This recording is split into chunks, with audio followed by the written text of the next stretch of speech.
Hello students.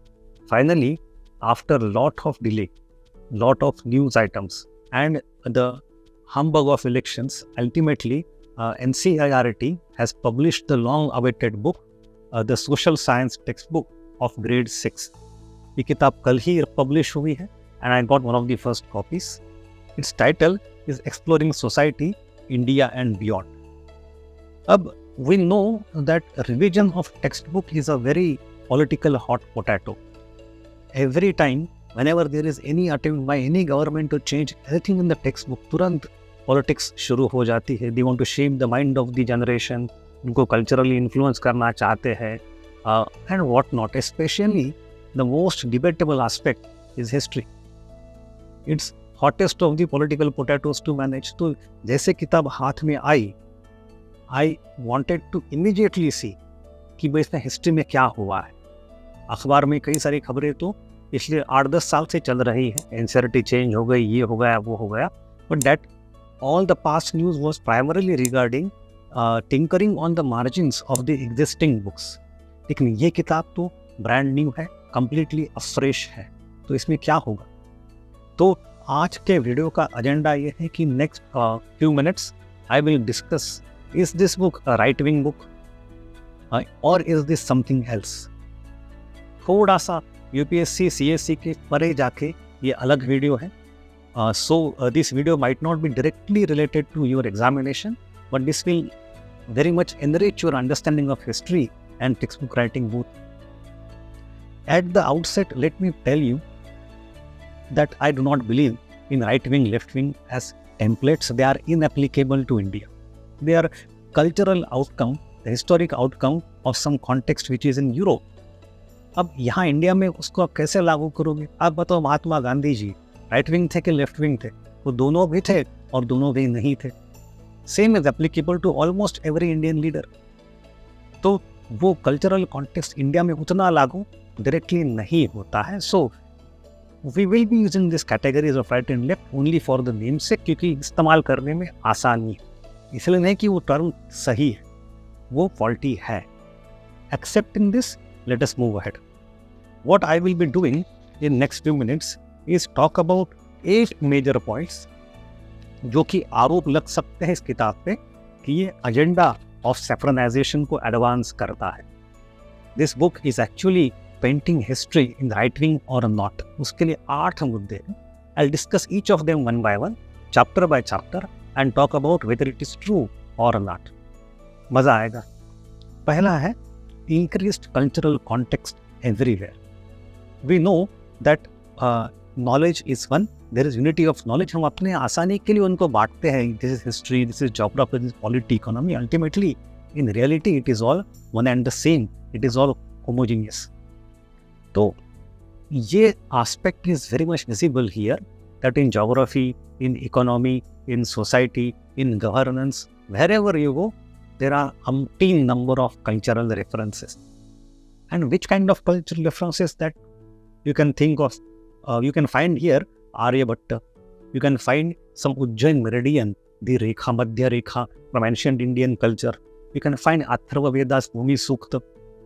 And all of that is there in the geography section. But this is not only Brahmanical culture.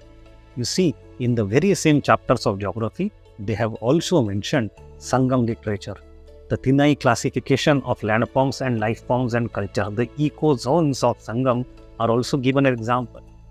तो इसको तो मैं Brahmanical right wing नहीं कहूँगा. What I can call, at least for this आरोप, for this charge, that this is more culturally rooted. What it tries to convey is that this kind of rational thinking, this kind of classificatory mechanisms, this kind of organization of knowledge did not start with the arrival of Europeans. India already had a very long tradition of such kind of sciences. इस point में कुछ गलती नहीं है. This is not right wing agenda, at least as far as this आरोप is concerned. The same thing you can see also in other section, time and sources in history. यहाँ भी पूरी कोशिश वही की है कि we accept the modern calendar of BC and AD, but we should know from where it is coming. It's a very specific calendar rooted in West, not only in West, in Christianity. तो जिसको हम zeroth year कहते हैं वो तो Christian concept है, but उसको इतना रिजेक्ट नहीं किया है. दे आर नॉट सेइंग कि भाई उनका है मत यूज़ करो. They are not at all commenting that. What they are saying is understand and accept. And you also should accept कि हर कल्चर में अपने अपने तरीके होते हैं कैलेंडर बनाने के. जैसे कि in case of India you have panchang. So ये cultural rootedness, cultural awareness of our own tradition, at the same time we should absorb, we should accept western, modern and rational concept. इसमें there is no inherent any conflict. तो that is my understanding here. It is not, at least for the first आरोप, it is not a right-wing agenda. It is more of cultural rootedness and quite a welcome. Now come to the second arop. Second arop is about use of Sanskrit quotes. Her chapter starts with some quote, some quotable quote of some great author or thinker or thought leader. You have, for example, the quote of Aryabhatta, quote of Aurobindo, quote of Vivekananda or Kautilyan Arthashastra. All these people seem to be talking in Sanskrit or English, but primarily from Brahmanical sense. तो क्या ये सही है? Well, it is not entirely true, because you look at all the chapters in this book and the book on science also, curiosity, you come to know there is actually diversity of sources from where quotes are picked up. We have quote by Tagore, nowhere a right person read Gare Baire. You have quote from some authors like Jules Verne. We have quote by E.H. Carr in the very first chapter of history. We have quote from Tinai, as I said, Sangam literature. We have also quote from Tirukkural, and also in science book a quote by Kabir. They have used various scripts, various languages and various cultural ideas. तो यहाँ पे on the second chart that this kind of quotes promote some Brahmanical right-wing culture, ये भी disprove होता है. So ये दो आरोप पहले वाले ना बड़े आसान थे, cultural rootedness and quotes of Brahmanical origin. अब यहाँ से आगे थोड़ी थोड़ी कॉम्प्लिकेशंस शुरू होती, and they are quite interesting also. Look at the third आरोप. तीसरा आरोप है the chapter that is given there, India that is Bharat. अब ये बड़ा ही कंट्रोवर्शियल टॉपिक है, India that is Bharat. And this chapter is actually, I think, the outcome of that kind of thinking only. आज से 1.5-2 साल पहले this you can see the chapter here, India that is Bharat. This debate had started. Even I have made a video of about half an hour, which you can find on the Level Up IAS YouTube channel. कि India का नाम क्या था, कैसे था, कब. So this chapter is very interesting. When I started reading the chapter, I expected it to be very controversial, but it is not. It is not. You see, in the first half of the chapter, they are talked about what was India's name, or what were India's names in ancient time kept by Indians. जैसे कि they quote Vedas, Ramayana, Mahabharata, Ashoka's edicts, and also Sangam literature, and come up with various names like Sapta Sindhu region. We have terms like Jambu Dvipa, which found in Ashokan edicts, Bharatvarsha, etc. So इसमें diversity of names, it's about diversity of your own identity. In the second half of the chapter, it is mentioned that what different names were given to us by the foreign travelers. India was never isolated from the world. It was not much inward looking. For centuries we have been going out, outsiders have been coming to India. So different names are given to India by outsiders. तो ये शब्द जैसे हिंदू है, India है, these are terms not our terms given by outsiders. तो ये ठीक है, इसमें factual incorrect तो कोई बात है ही नहीं. They also talk of a word called Tianzu. एक वर्ड शेंडू भी होता है, वो इसमें मिसिंग है, बट तियानजू दिया हुआ है from the East Asian point of view. So अलग अलग नाम दिए हैं. तो as far as the facts are concern, there is not much a problem. If you want to dig for right wing agenda, तो यहाँ पे एक बात आएगी, वो ये है, there is an inherent assertion, inherent implied rather assertion कि India was already culturally united in ancient past. And that is very interesting. And for that they have talked about how India is seen in Sangam literature. So at least as far back as Sangam era, there is already a cultural concept of entire Indian subcontinent as one. ये उनका assertion है, and this point is clearly थोड़ा सा right wing. But there is also the other point which is not right wing at all, और वो है that we study, that is Orientalism. हम पढ़ते हैं मिशन फूको, नॉलेज पावर कॉम्प्लेक्स, हम पढ़ते हैं एडवर्ड सईद एंड ओरिएंटलिज्म, तो वहाँ पे you can easily see that different powers impose their cultural idea, they define the stereotypes of yourself, they define your own identity, and that is clearly visible here. So as far as this implied idea of cultural unity in ancient past is concerned, it seems to be right wing. At the same time, the implied idea कि हर चीज़ के अलग अलग identity होते हैं, some of your own, some from outside, and outside ones may not be always very neutral, they come with some power complex, they come with some kind of imperial notion perhaps possibly, तो वहाँ पे तो कोई गलती नहीं है, and it is not right wing thing. तो at least ये दो चीज़ें हैं, तो यहाँ पे 50-50 वाली चीज़ हो जाती है. But I will be very honest, I have my personal 3 complaints about this chapter India that is Bharat. पहली बात तो you may mention Bharatvarsha etc. but for the first time, when is the Bharatvarsha occurring in the history of India? The oldest inscriptional reference to the word Bharatvarsha is found in Hathi Gunfa Edict in Odisha. That is not mentioned in this chapter. वो थोड़ा mention मेरे ख्याल से करना चाहिए था. वो important fact है, relevant fact है, central fact है rather. The second point is that the conclusion of the chapter is not very clear. हमने जो बात करी अभी implied cultural unity और implied orientalism, ये सारा हमारा समझ है जब हम इतने साल से हिस्ट्री पढ़ रहे हैं. But a student in 6th standard and a majority of teachers across Indian schools, they might be left hanging in between कि भाई कहना क्या चाहते हो, मुद्दा क्या है बताओ इस चैप्टर के एंड में. Lots of facts are given, but ultimately what is the final point you want to make? It is not clearly mentioned. Maybe उनको पॉलिटिक्स में नहीं जाना था, I don't know. थोड़ा सा लगता है कि मूवी है उसका एंडिंग ही नहीं है. एंड तीसरी बात है कि at the beginning of chapter you see you have quote by Shri Aurobindo. In India at a very early time the spiritual and cultural unity was made complete and became the very stuff of the life of all this great surge of humanity between Himalayas and the 2 seas. So they want to talk about spiritual cultural unity of India since ancient time, but except for one stray reference of Sangam literature, this chapter does not prove that. So यहाँ पे at least in this chapter this quote is again somewhat inadequately proved. ये proof कब होता है? In much later chapter of unity in diversity, तब जाके वो loop close होता है माइंड में. तो यहाँ पे थोड़ा सा structural issue, but my main problem would still be Hathigumpha को आपको मेंशन करना चाहिए.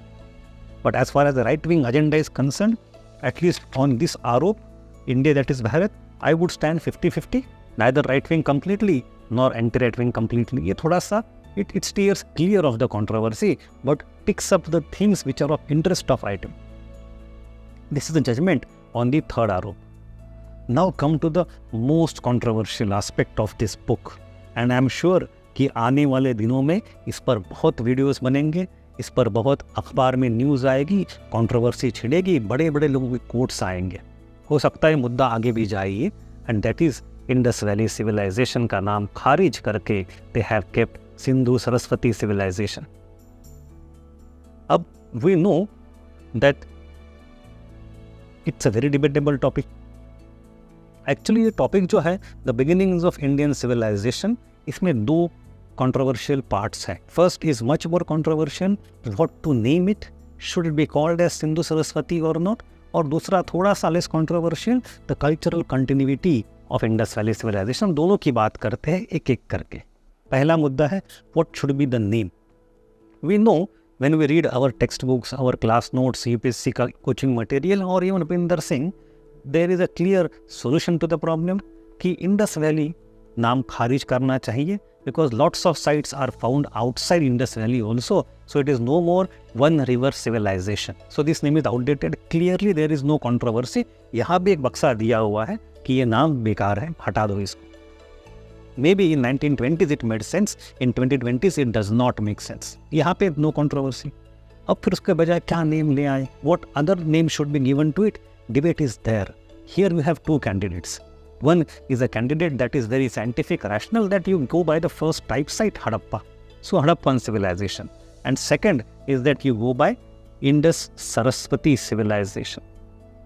तो हड़प्पा वाला भी name is least controversial, there is no problem, and even in this book at multiple places they interchange, they sometimes use Harappa, sometimes use Indus Saraswati. तो हड़प्पा के बारे में इनको कोई दिक्कत नहीं है। Even in the book of science you will see that there is named Indus Saraswati in the bracket, which is also known as Harappan civilization. तो हड़प्पा के बारे में it's a neutral name, everybody agrees to it. But जो दूसरा नाम है Indus Saraswati, controversy वहाँ पे। The very first quote of the book, quote of the chapter here, is given by B.B. Lal. The most ancient civilization of India, known variously as the Harappan, Indus or Indus Saraswati civilization, was indeed remarkable in many ways. एक तो उन्होंने बीबी लाल का quote डाल दिया। Well, as far as the archaeology is concerned, there is no doubt he was a great archaeologist, but we know that he is famous for multiple things.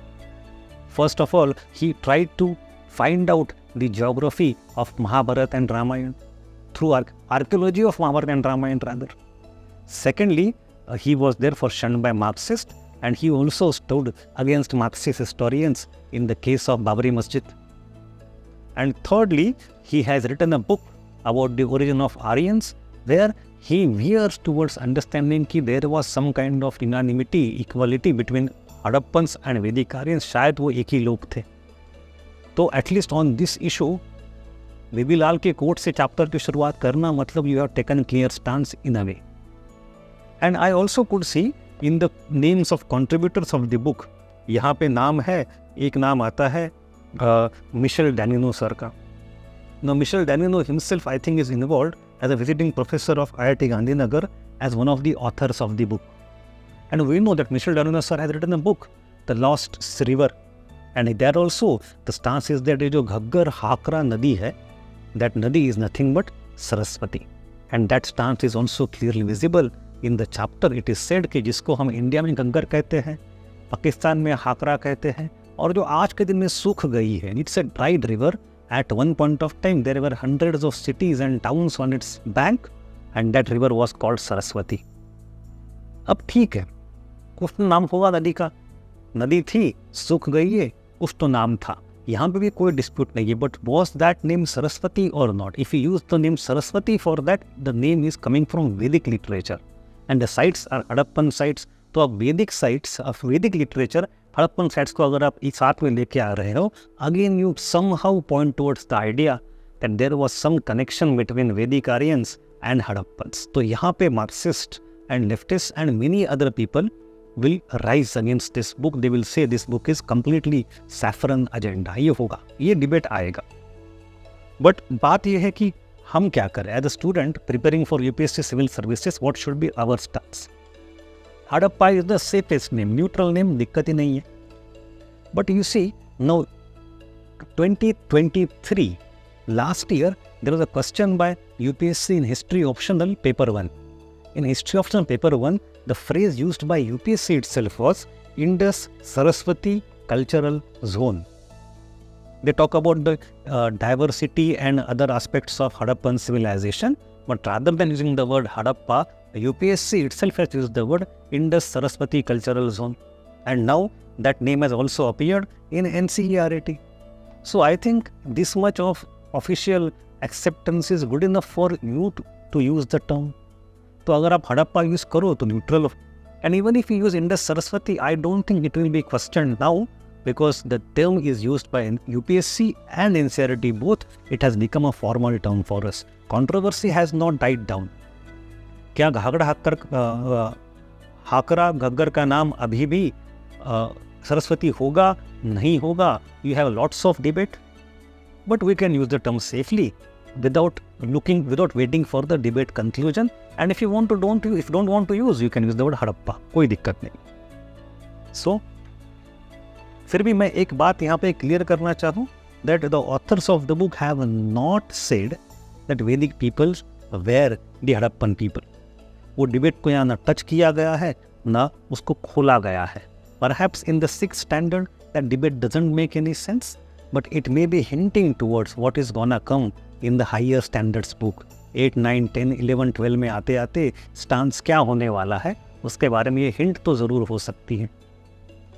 The second connected debate about the same chapter of Indus civilization, or rather Harappan civilization, is about the legacy of Hadappans. Was there sudden decline? We know it was not there. Gradual decline, yes. For what factors? Maybe climate and river capture. But what happened to the people? What happened to the culture? Did it also disappear? We know it did not. Back in the days in 1920s, when John Marshall declared to the world that they have found a new civilization, he had himself pointed out lots of elements of present-day Hinduism being present back in the Harappan religion based on the artifacts. But वो थोड़ा सा एक पुराना view था. Even Michel Danouna sir, who is involved in the committee that made this book, he has used the word proto-Hindu. वो भी चलो एक अपना व्यू है. UPSC itself has asked multiple questions on the cultural continuity and legacy of Hadappans in the post-Hadappan era and modern times. अब इसके बारे में ये किताब क्या स्टांस लेती है? Look at the first page itself.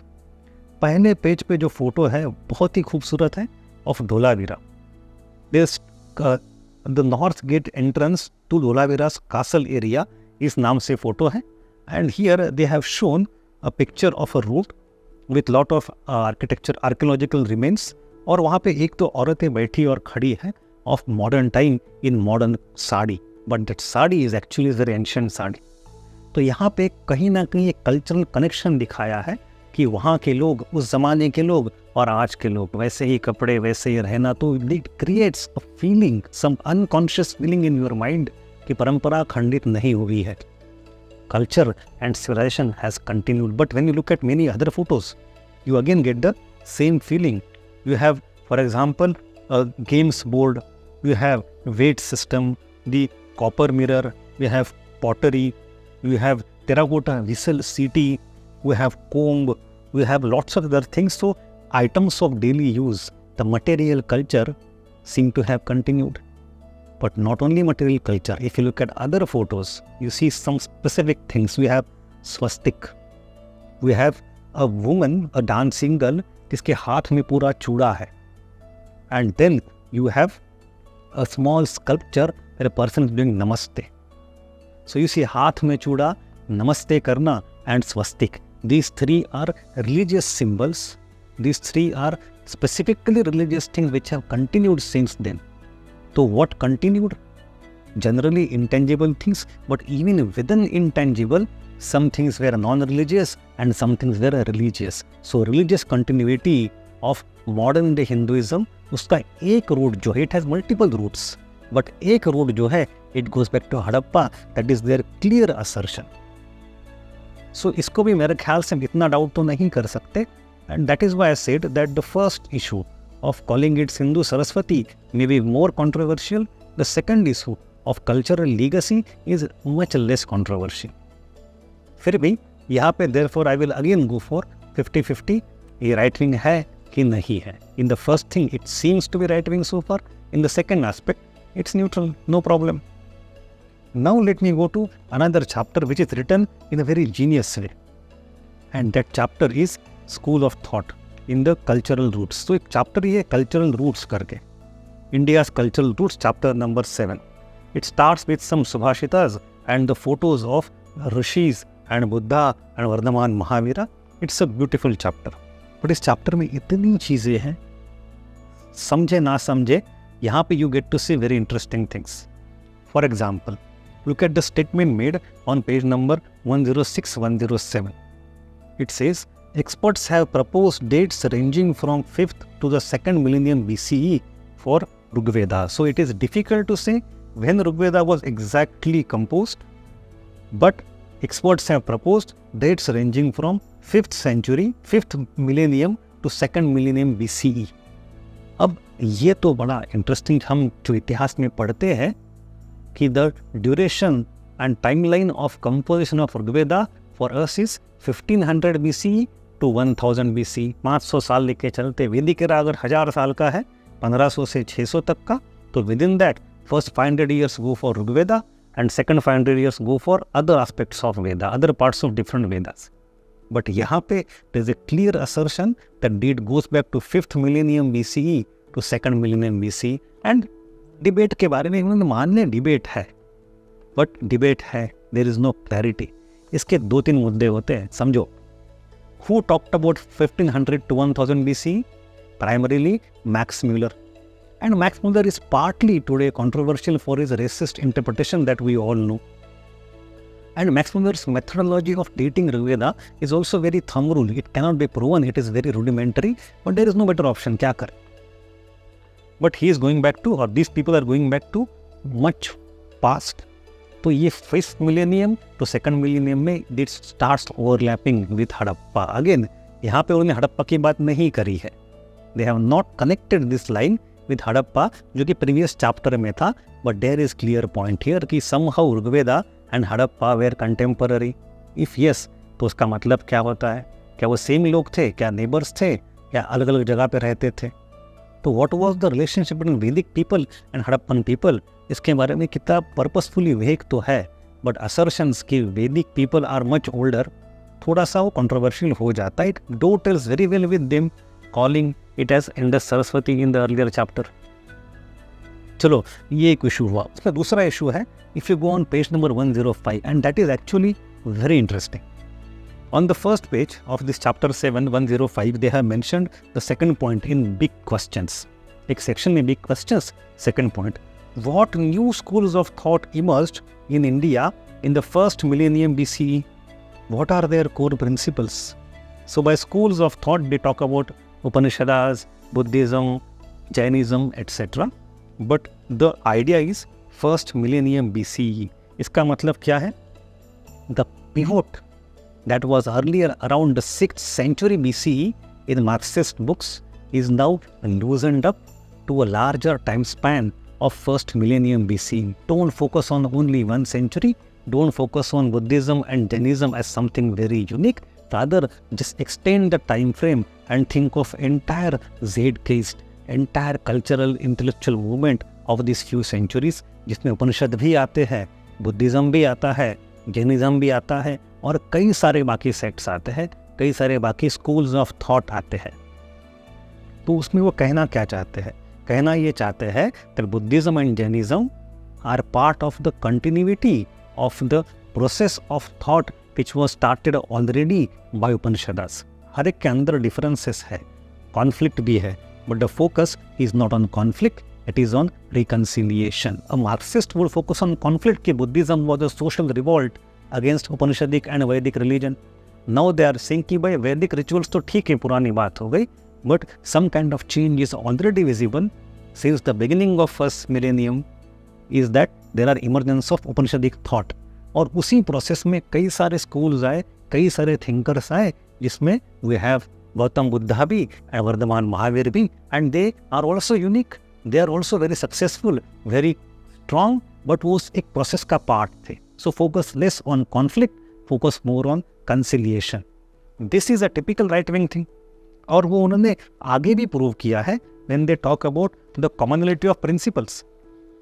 There is a point there that they talk of, for example, अनेकांतवाद, अपरिग्रह, interconnectedness, dharma, karma, rebirth, ignorance तो कैसे दूर किया जाए, how to remove avidya, etc. These things are same. These common concerns, they may different thinkers came with different ideas, but concerns are same. The debates are in the same cultural context. तो उन्होंने इस chapter के and में एक बड़ा सा picture भी दिया हुआ है that we have a trunk, a big trunk of a banyan tree. उसके कई सारे ब्रांचेस निकल के आते हैं. उपनिषद भी आया है, बुद्धिज्म भी आया है, जैनिज्म भी आया है.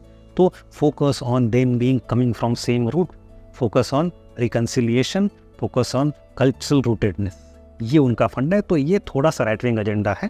एंड यहाँ पे I will be very honest, UPSC ने भी सवाल पूछा है कि बताओ Buddhism is a child of Upanishad debate. तो Buddhism in some way went against Vedic thought, in some other context it continued in the same framework.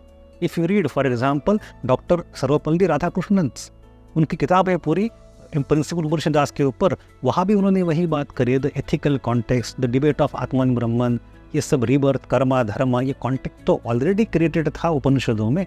Buddha ने इस कॉन्टेक्स्ट में एक स्टांस लिया जो थोड़ा रेडिकल था, थोड़ी कंटिन्यूटी थी. तो यहाँ पे it is the stance taken over here is not unscientific और wrong, but it is a part of थोड़ा सा राइट विंग एजेंडा, इसमें कोई डाउट ही नहीं है. यहाँ पे I would like to talk about couple of things.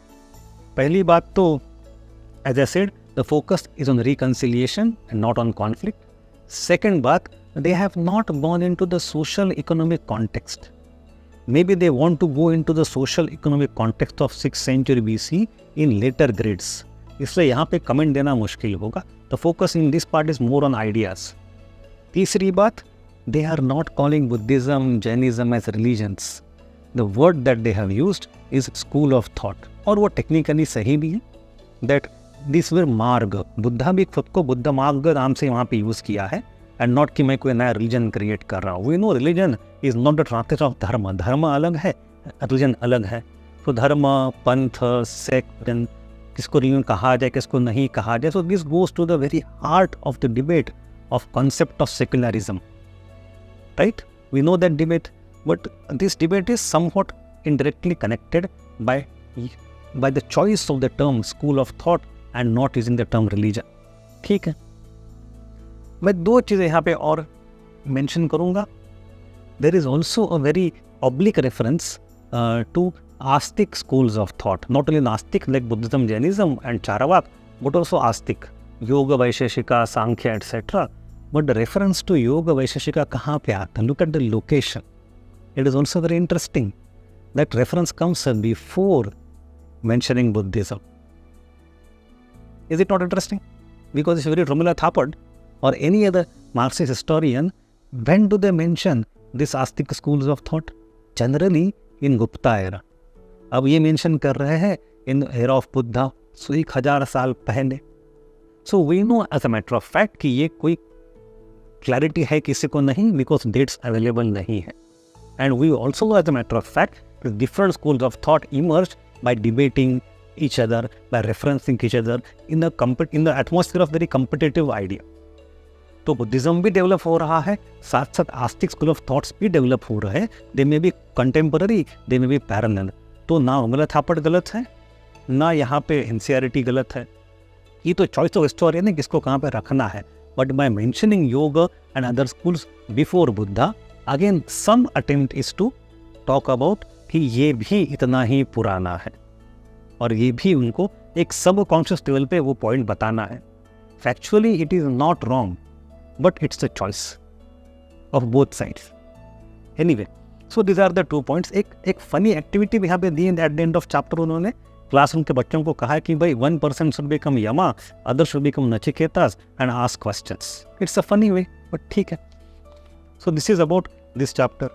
Then we shell go to the next chapter, and that is unity in diversity or many in the one. In the beginning you have the quotes by Tagore and Aurobindo. ये chapter बहुत ही ingenious है. It focuses on cultural unity and यहाँ पे we know unity in diversity. So generally unity focus is by right wing, diversity focus is by left wing. दोनों को ही मानते हैं, बस emphasis का फर्क है. So, 5 aspects are picked up in this chapter to talk about unity in diversity: food, textile, festivals, epics, and cultural arts. In these 5, food, textile, and festivals take first few pages, and they are detailed beautifully with beautiful maps and photos. कोई doubt ही नहीं. Classical arts के बारे में कहा है कि हम किसी और किताब में बताएंगे. That's a different thing. बचता है एक epics. Epics gets lots of pages. And यहाँ पे the idea is that how epics act as unifier of India. So यहाँ पे they talk of Panchatantra, Ramayana and Mahabharata. Epics, how do they connect India? So you have morals of the epics, वो कितने अच्छे हैं. या फिर we have some idea of the Tamil versions. Hundreds of Tamil Ramayana Mahabharatas exist. ये mention किया है. We have tribal versions of epics. We have northeastern versions of epics. So somewhere it indirectly talks about why do we have to focus on Aryan Dravidian conflict? Even in Tamil language, since ancient time, you have some versions of epics already, Ramayana, Mahabharata. At the same time, the debate that exists in socio-anthropology, कि भाई tribal and Hinduism में क्या connection है, tribals Hindu है कि नहीं है, तो उसको भी उन्होंने इनडायरेक्टली आंसर किया है कि देखो we have various tribal versions of Ramayana Mahabharata. तो why to focus on differences, focus on what unites us? यहाँ भी वही बात है focus on conciliation, focus on unity, and less on something which divides us. So finally, they have used a quote. Look, I would read the quote by a very noted anthropologist K.S. Singh on page number 135. They mention the anthropologist K.S. Singh directed the People of India project we referred to earlier. In the case of Mahabharata, he has observed, there is hardly a place in the country which the epic heroes such as Pandavas did not visit according to the folklore. जहाँ जहाँ जाओ वहाँ वहाँ की जो folklore होगी, उस folklore में बात होगी पांडव यहाँ पे आए थे वनवास में. Doesn't that connect India culturally? So cultural unity through epics is mentioned in lot of collaboration across India amongst tribals in Southeast in South India and Northeast India. The chapter concludes with this line: in the end, we should remember that Indian culture celebrates diversity as an enrichment, but never loses sight of the underlying unity which nourishes that diversity. So focus is on unity more. It's a typical thing. तो पहली बात इस chapter की खास है that epics are used to show the cultural unity with diversity. Secondly, unity is more important focus than diversity. Thirdly, the examples that they have used from folk culture and from tribal culture etc. वहाँ पे they have very ingeniously tried to appropriate subaltern perspective. बस ये नहीं है कि Hinduism, Buddhism comes and absorbs tribal culture. Rather, both are affecting each other. ये both affecting each other में there is cultural osmosis. There is no dichotomy. There is harmony. There is no dominance and exploitation. So dominance, exploitation का narrative इस पे नहीं है. There is narrative of give and take and mutual enrichment. So there is a fine balance between both subaltern and elite. ये किताब का इस chapter का कॉन्टेक्स्ट है. So at the minimal, इस सबको हम भूल भी जाए, at the minimal there is an attempt of national integration which in itself is a good cause. जैसे कि they would talk of languages. Look at the languages and quotes, they come from every part of India. There is also a very much mainstreaming of Northeast India. Many characters here, they come from Northeast like Mizoram or Assam etc. Sometimes you will see that names of local religions there like Doni Polo. Doni Polo is, I was pleasantly surprised to find the mention of Doni Polo in NCERT. So Northeast को mainstream करना हो, संगम literature, Tamil language की बात करनी हो, various regional tribal and folk culture की बात करनी हो, तो the examples they have picked up are from across India and they have tried to show unity more than other thing. तो ये एक तरीका है विच इज़ जहाँ पे आप खड़े रहते हो, राइट लेफ्ट जैसे भी हो. I personally have no quarrel with this issue. I am personally with okay, ये तरीका ठीक है, कोई दिक्कत नहीं है. And in our syllabus in GS1 we have a topic unity and diversity. This is the right approach to take in our answer writing also. Now come to the next point, point number 7. In point number 7, you have the issue of local self-government. In the polity section, you have in the same book, Polity and Governance Economy also, in polity section, when they talk of local self-government, only one small section is there on Arthashastra. They have talked of urban government, rural government, etc. But at only one place, Arthashastra, they have not gone into the debate of whether India is mother of democracy. The debate जो G20 से चल रहा है India में, and जो उससे भी कई 100 साल पुराना debate है, that debate is not touched upon here. They don't talk of anything. So I guess either they are not interested, or if at all they are interested, अगली किताब में आएगा अगले साल. But in this book, when they talk of local self-government, there is only stray reference to Arthashastra. Otherwise, there is not much reference to India's culture as such. Lekin there is a huge amount of focus on the values. And यहाँ पे बातें बड़ी interesting हो जाती. For example, look at the family system. When they talk of local government, they focus on family first. The family values of dana, seva and tyag are important. They talk of joint family, जो अब धीरे धीरे लगभग खत्म होने के कगार पे है इंडिया में. They take example one from Kerala, one from Meghalaya, and talk of joint family system and focus on dana, seva. If you go by the sociological perspective, the family as a unit is both useful, helping, and functionally अगर बात करूँ मैं, at the same time exploitative. But यहाँ पे जब family values की बात होती है, only good values, daan seva tyag. The second thing is focus on community. And third thing, focus on local government more than national government. तो family, community and focus on local government, ये typical, if I use American Republican idea, तो American Republican idea में ये right wing कहलाया जाएगा, कोई doubt ही नहीं है. And if you go to economy section, in the economic section, again they talk of non-economic activities. There also, why do we engage in non-economic activities?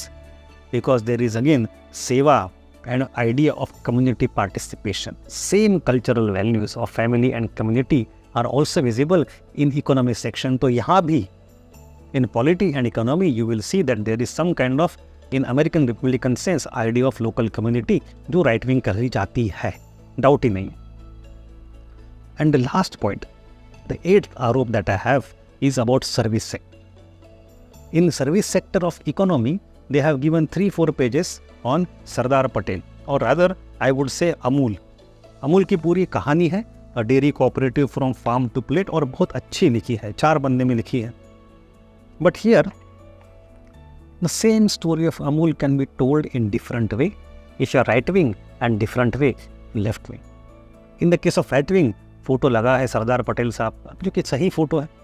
There is also, I was pleasantly surprised, a mention of Tribhuvandas Patel, and there is in one photo Tribhuvandas Patel ji खड़े हैं with Verghese Kurien. Generally Tribhuvandas Patel is sideline in the story, but उनका नाम आना चाहिए. He deserves the mention and he has rightly got it after long time. जब मैंने किताब पढ़ी थी the autobiography of Verghese Kurien, I to had a dream वाली, तो उसमें बहुत अच्छी प्रशंसा करी है वर्गीस कुरियन साहब ने of Tribhuvandas Patel, but somehow Tribhuvandas Patel का नाम आता नहीं था, तो यहाँ पे आया हुआ है. So I was very happy. But अगर आप लेफ्ट विंग होते तो आप इस कहानी में क्या लिखते हैं? Apart from the success of dairy industry and technical transformation and economic context, you would have introduced sociological context कि भाई there is operation on caste lines, there is operation on gender lines, and a moneylender comes, a merchant comes and loots common people, exploits common people, poor people. So caste, gender and class, ये 3 angle आप लेके आते, and to make it more relevant and relatable to perhaps some people, मंथन movie जो अच्छी movie है, गिरीश कर्नाड की, स्मिता पाटिल की बहुत बढ़िया मूवी है, उसका पोस्टर लगा देते. वो गलत तो नहीं है, बात फ़र्क है एम्फेसिस का. सो यहाँ पे they have not done that. They have not gone to caste, class, gender issues. They have gone to technological, personality and economic transformation issues, जो अपने आप में एक अलग नैरेटिव, वो नया नहीं है बट अलग नैरेटिव है. What is the actual reality? Both of them are true. इसमें कोई दिक्कत नहीं है. So where do we stand at the end of these 8 points? Is it a right wing book or left wing book? पहले मैं आपको बता दूं, before the final judgment, the book also has a lot of directly and indirectly modern values to impart. Recently in news, Kerala government के text books बहुत नाम आ रहा है for them being specifically gender sensitive. The same thing, perhaps not to that extent, but is already visible in NCERT also. Here also the attempt is to break gender stereotypes, जो कि काफ़ी welcoming idea है. For example, in the rock painting, the Mesolithic era rock painting, the mention is there of women, कि कैसे उन्होंने काम किया होगा, and that mention goes beyond the typical gender rules. We have in Vedic era women seers, rishikas, composing Vedic hymns. We have the mention of women mountain climbers, 2 of them. We have in one photo a man is cutting vegetables in the kitchen. Is it not reversal of gender stereotypes? एक आदमी सब्जी काट रहा है, दूसरा आदमी सब्जी खरीद रहा है. Generally in the old books ये काम औरतें करती थी. तो there is an attempt to break the gender stereotypes even here also. We have a transgender being elected, transgender being elected as sarpanch, a tribal woman being elected as sarpanch. And when it comes to unpaid activities, non-economic activities, it is shown that both women and men get engaged in unpaid activities. So in a way, this book is a very good way of going beyond gender stereotypes and talking of neutral things. तो ये एक तरह से ये modern value system है. तो at least on this count, it is not going back to the past. तो यहाँ पे modernity है. तो Chalo, my point is, if we have to summarize, where do we stand? I'll talk about two things. Firstly, this book actually is a fine balance between right and left. It tries to take neutral path, the centrist path as much as possible, except for the case of Indus Valley, Harappa, Sindhu Saraswati debate. वहाँ पे it is clearly right wing, but वो भी अब UPSC ने मान लिया है, तो हम कहाँ अपोज कर पाएंगे? तो apart from that, rest of the book is a fine balance between right and left, no doubt. The second point I want to make, which is much more important for you, is that whether right wing or left wing, YouTube पे जितने video आए, अखबार में जितनी खबरें आए, it has nothing to do with us. UPSC preparation will not get affected either this way or that way, whatever kind of book is this. So please don't waste a lot of time in reading all the articles, howsoever enjoyable they will be. Your preparation style, the way you write answers, will not get affected by these narratives. You can still be the way you were. Thank you.